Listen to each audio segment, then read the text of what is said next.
All of that hype and a 0-0 draw. Manchester United and Liverpool drawing goalless at Anfield. Can you believe it? What do you think about it? We're going to discuss that and much, much more on today's Sportuccino. I'm Richard Parr, and here are your morning headlines. Liverpool and Manchester United draw 0-0 in the English Premier League. Son Heung-min returns to his former club as Spurs face Leverkusen in the Champions League, Leicester host Copenhagen, and Lyon take on Juventus. Team GB's Olympians is celebrated in a parade in Manchester. And Nick Kyrgios is banned from tennis until mid-January for his on-court behaviour at the Shanghai Masters last week, unless he sees a psychologist.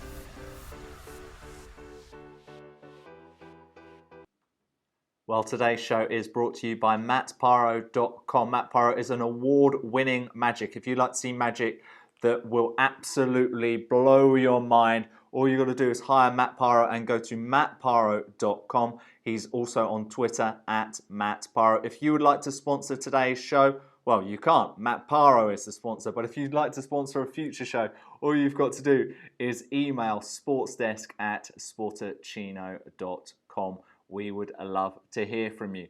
So, the big game, Manchester United away at Liverpool, 0-0 draw in the English Premier League on Monday night. Manchester United with only 35% possession. That's the lowest amount of possession they've had in any Premier League match since Opta started doing those statistics back in 2003. Absolutely unbelievable. So let's have a look at today's poll. It is related to last night's game. And it was because Ander Herrera, the Manchester United midfielder, was given the Man of the Match award. Did you think he deserved it? What do you think? Give me a yes or a no on the Twitter page at Sportuccino, or give us a comment on the Facebook page. Did Ander Herrera deserve the Man of the Match award last night? Hashtag Sportuccino, yes or no. Well, yesterday's poll was to see who you thought would win the match or whether it would be a draw. Let's look at those statistics from yesterday of what you thought. It was what will be the result between Liverpool and Manchester United in the Premier League. 86% of you felt Liverpool were going to win. Remember, going into that game, Liverpool's only defeat had been against Burnley. None of you thought Manchester United were going to win, so I guess you're all right there at least. You knew United weren't going to win. And 14% of you thought it would be a draw. Congratulations to the 14% of you, because you were proved right. It was a goalless 0-0 draw. Now, we're going to get some more analysis on last night's big game. We're going to get one of the best writers and bloggers in the UK talking about Liverpool versus Manchester United. We've got Jamie McLaughlin from the Copite View. Jamie, welcome to the show. Jamie, first of all, was that a point gained for Liverpool or was that 2 points dropped? I think it's 2 points dropped, obviously being at home, and it could have made a big statement of Liverpool's intentions this season if they could have opened up a 6 point gap in their bitter rivals, United. And unfortunately, we didn't look like doing that last night. But on the plus side, you've played 8 games, you're 2 points off the top of the league, and you've still got a gap there over United, a 3 point gap. So it's not the worst result in the world. What about Liverpool last night? Were you pleased with the way they set up? Did they go for the win? Or Mourinho says Liverpool played 2 holding midfielders in Henderson and Chan and didn't really venture as far forward as he thought they would. What did you think on Liverpool's tactics yesterday? Yeah, I thought it was a bit cautious in the approach. I think with Sturridge, I still think Daniel Sturridge needs somebody alongside him to play. I don't think he's strong enough or works hard enough to play that lone striking role, that maybe Firmino's better at, so yeah, I think I can't disagree with Mourinho's comments there. Yeah, do you think Liverpool looked better when Sturridge came off? Yes, I did. I think Lallana gave us more energy in the latter stages of the game. His movement and that, it was there to see that Liverpool were more, they were going for it a bit more, albeit still cautious that they weren't wanting to lose the game, and Lallana made a big difference.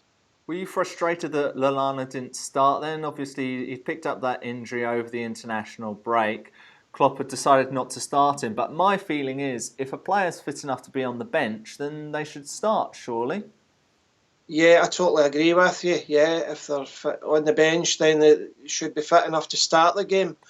But you see it far too often that managers are scared to take the risk of starting players that have had a recent injury. And what about David De Gea? He loves playing against Liverpool, doesn't he? I couldn't believe that Yeah, save he made off Coutinho's shot. outstanding, absolute brilliant. The other save for Emre Can as well, but he had his critics in the early stages of his career at United, but he's one of the best in the world now. And what about in Liverpool's net? You got Kyrgios in again for Mignolet. There was remarks from Gary Neville on commentary saying that he looks nervous and he brings that nervous energy towards the rest of the team. What are your thoughts on the young keeper? Yeah, I wrote a previous blog in the last week or so that I was actually hoping that Jurgen Klopp would bring back Mignolet for this big game against United. But in fairness, he stuck by him. He put his trust in him, and got away with it because he was like the Swansea game. He looked very nervy, almost. He gave away a goal, got lucky with an offside. Ibrahimovic nearly turned the ball into the net after Karius making a loose pass at the back. I thought United, because Karius looked quite nervy, United would have tried to pressure him more. And I think, we got away with it because they didn't. Ander Herrera was given the Man of the Match award last night. It's our poll on Sportuccino on our Twitter page today, Jamie. Did you agree with that decision? Yeah, it's probably hard to pick an outstanding player on the night. It was very scrappy at times. The game, they were both teams cancelling each other out. But yeah, it probably was the pick of the players on the park. He'd done very well breaking up Liverpool, playing in front of United's defence, and didn't allow the likes of Liverpool's attacking players to get the space they wanted to create chances in. See, very often when a Man of the Match award is given, you very often give it to the goal scorer, especially if they scored 2 goals. Now, for me, you could argue that De Gea has made 2 world-class saves and has kept his team in it, which as far as I'm concerned, he may not have done much else, but those are the match-winning moments. So I think for me, in a very simplistic term, that would have been my Man of the Match. Yeah. But I see where they're coming from, giving Herrera, the award. But it's key moments De Gea produced to keep United in the game. And Liverpool next, they've got, I believe it's West Brom at home in the league, then it's Spurs at home in the League Cup, and then it's Palace away. Do you expect 3 wins there for Liverpool? Yeah, they're going to be tough. There's no easy games in this league. But that was the other thing, it wasn't the worst result in the world with the fixtures Liverpool's got coming up, the games that we need to win if we want to challenge for honours at the end of the season. I think Liverpool could win these next 3 games. United away to Chelsea, so I think that was more a game last night for United that they couldn't afford to lose.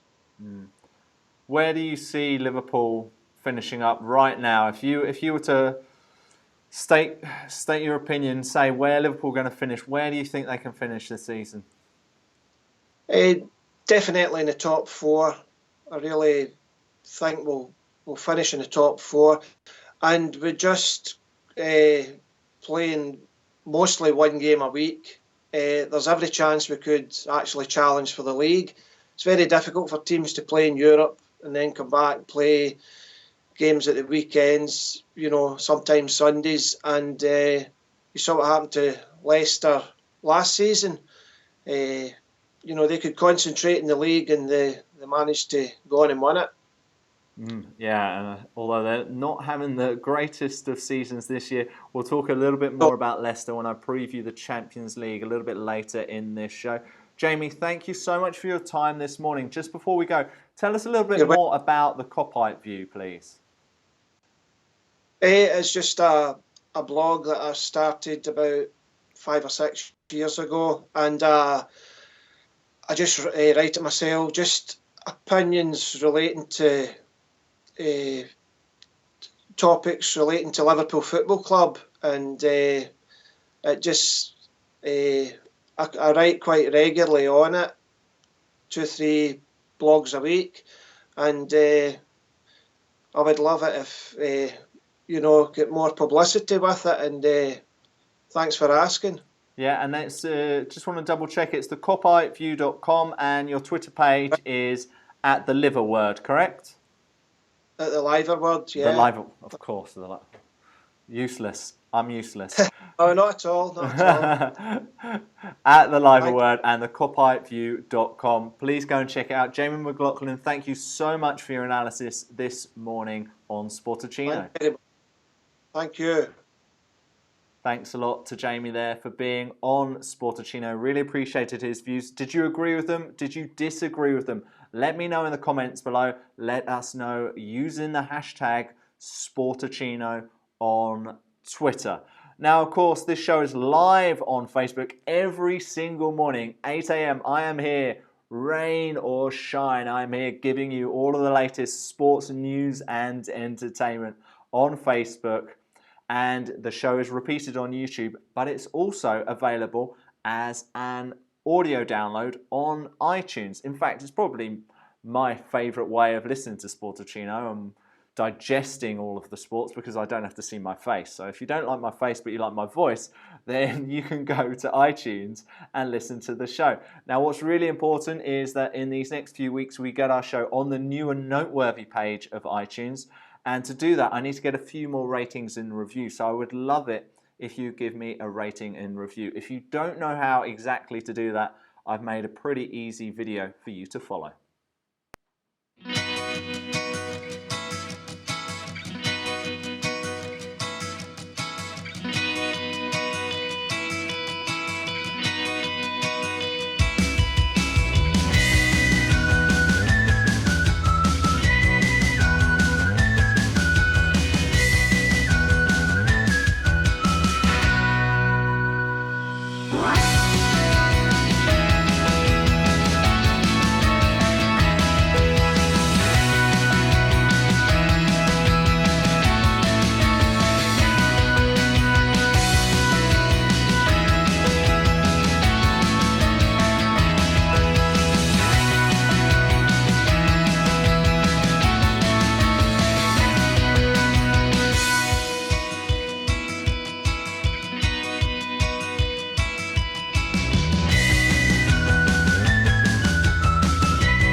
Good morning and welcome to Sportuccino.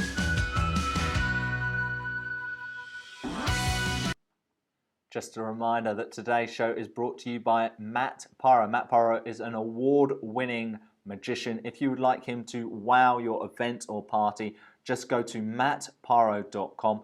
Book him for your event today. He's also on social media at Matt Parro on Twitter. Thanks to him for sponsoring today's show. If you would like to sponsor the show, it's really easy. Just email sportsdesk@sportuccino.com.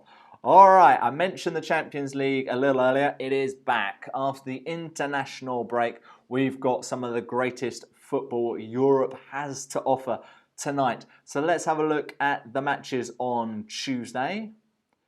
So Group E, Leverkusen against Tottenham Hotspur.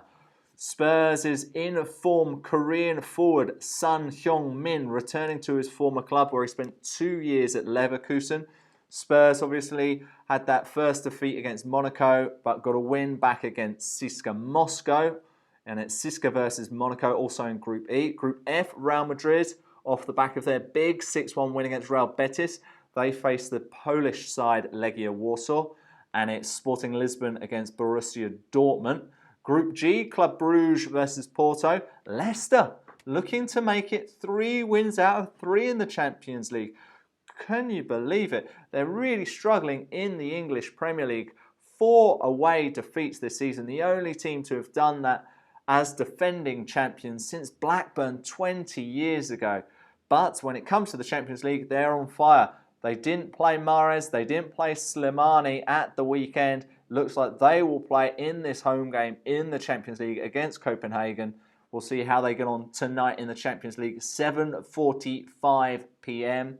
And Group H, Dinamo Zagreb against Sevilla and Lyon. Lyon lost on Friday to Nice in France's Ligue 1, and they face Juventus. Juventus came from a goal down to beat Udinese 2-1 at the weekend. That should be a pretty tasty game. In fact, I would say that's my pick of the night, Lyon versus Juventus. We'll see which way that one goes tonight in the Champions League. So all of those great games, we'll review all of them tomorrow, and we'll look ahead to the other games in the Champions League, including Barcelona, Manchester City, and Arsenal, all in action on Wednesday.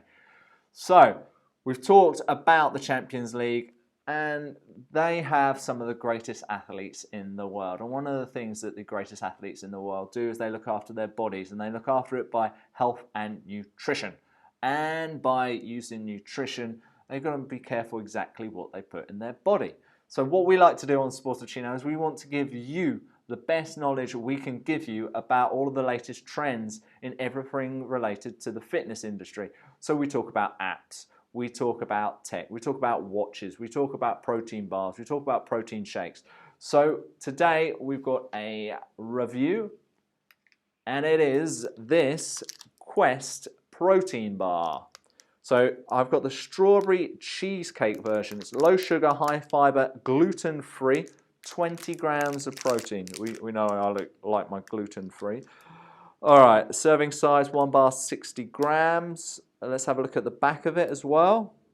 And on the back it says it's 189 calories, 10 grams carbohydrates, 13 grams fiber, 20 grams protein.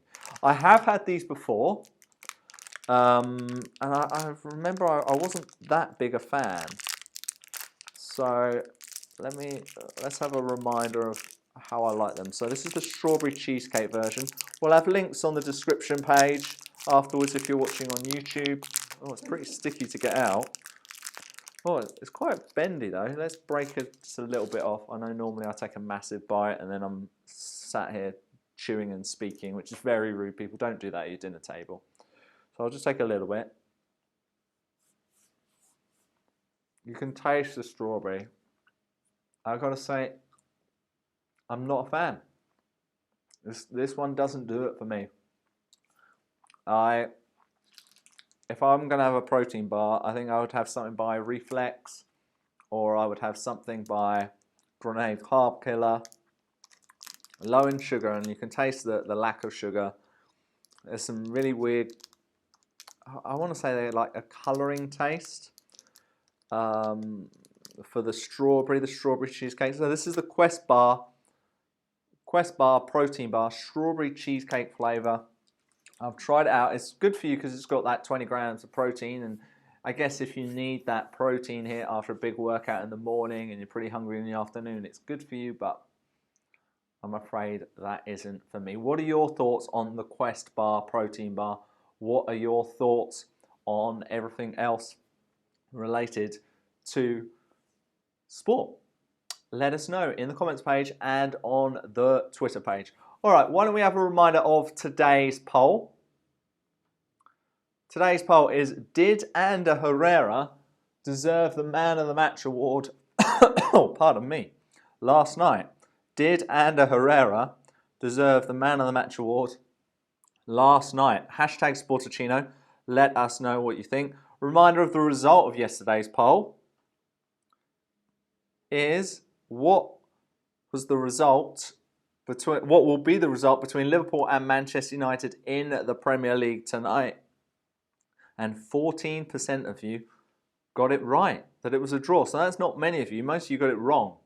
So I'm not sure if I'd trust you with my money if I was betting on anything.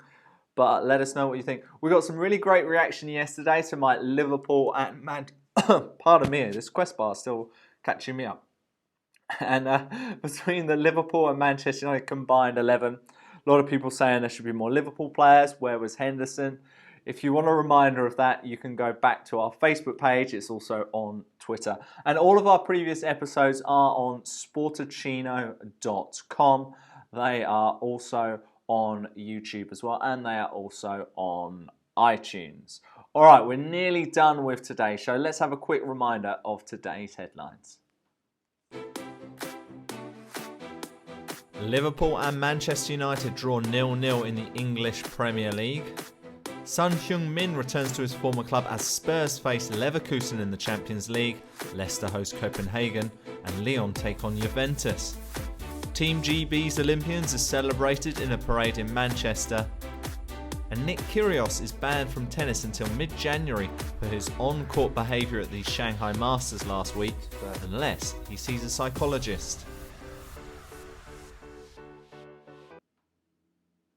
So that is today's headlines. What do you think about Nick Kyrgios being banned for 8 weeks until mid-January? Did you see his behaviour at the Shanghai Masters last week, where he was literally just pancaking the ball over, wasn't really making an effort?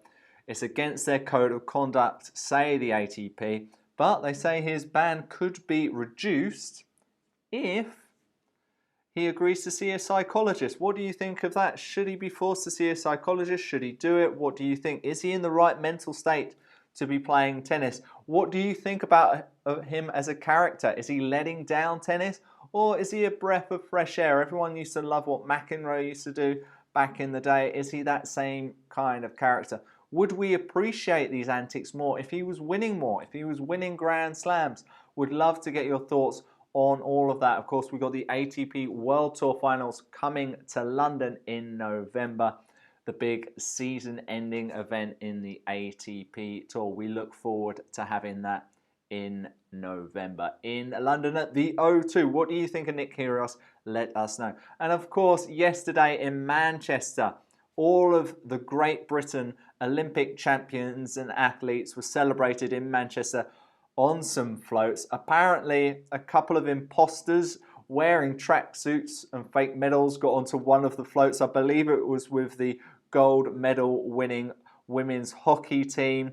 I don't know what kind of trouble they'll get in. We'll see about that. I'm sure that's online somewhere. Have a look at that. But great stuff from Great Britain. Do you think we'll ever beat that record haul? Can we continue to improve? Have we changed the culture of sport in this country? Less people are going out drinking, albeit more people are buying beer. But are we more of a health-conscious nation? Let us know on the Facebook page, on the Twitter page. We would love to get your views. Now, we really appreciate your time and your support for the show. To help keep us going, it would be really great if you can help support our show by buying some of our new merchandise.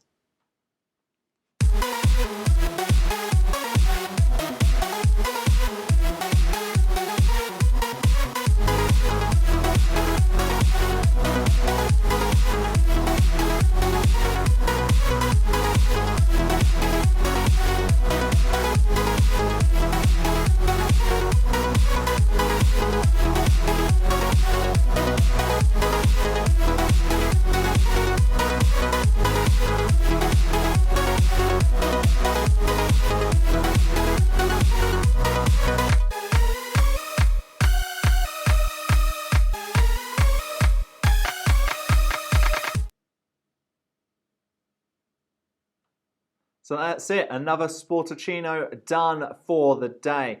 Thanks to Jamie McLaughlin for being on the show. We've got another packed show tomorrow with Mark Rasdell. He'll be previewing the Champions League. I've still got the Quest bar on me. And he'll also be looking ahead to all of those matches and talk about his new book. We're looking forward to that with him. Enjoy the Champions League tonight. It's Leicester Copenhagen, Tottenham away to Leverkusen, and Lyon versus Juventus. I'll be back tomorrow morning from 8.